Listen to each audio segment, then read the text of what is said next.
Number 8, we're asked to find a limit. The limit as x approaches 0, and in the numerator we have the integral from 0 to x of 2e to the 3t dt, and in the denominator we have the sine of x. So that means if we're finding a limit, we're going to plug 0 in for x.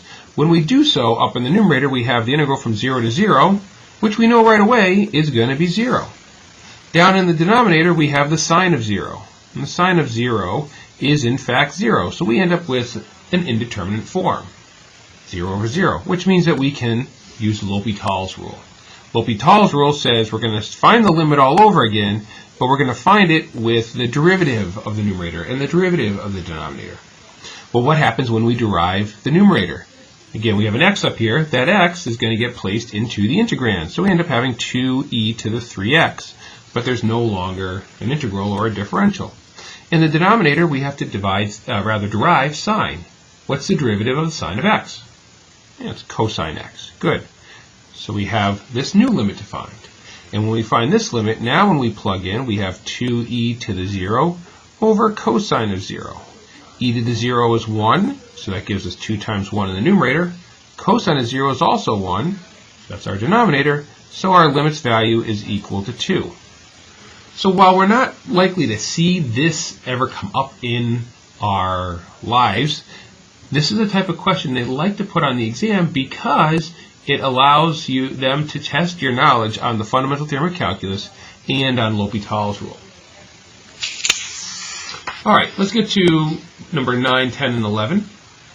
We have the function g, which is 3x plus the integral from 0 to x of f of t dt, where this is the graph of f right up here. For starters, we have to find the value of g of negative 2. Well, g of negative 2 means we're going to plug negative 2 in for all values of x, which means here and there. So we have 3 times negative 2 plus the integral from 0 to negative 2 of f of t dt. All right, well,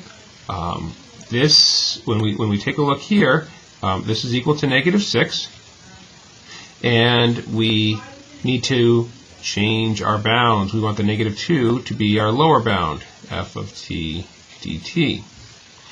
All right, so what are we looking at here? Negative 2 to 0. So we go back, negative 2 to 0 is this quarter circle right here. So that's pi r squared over 4, where the radius is 2 units. All right, so we have negative 6 minus, and as I mentioned, pi r squared, where r is 2, over 4, because it's a quarter circle. And again, we can leave our answer like that, or if you prefer, 2 squared is 4, 4's wipe each other out. So we end up having negative 6 minus pi as our solution.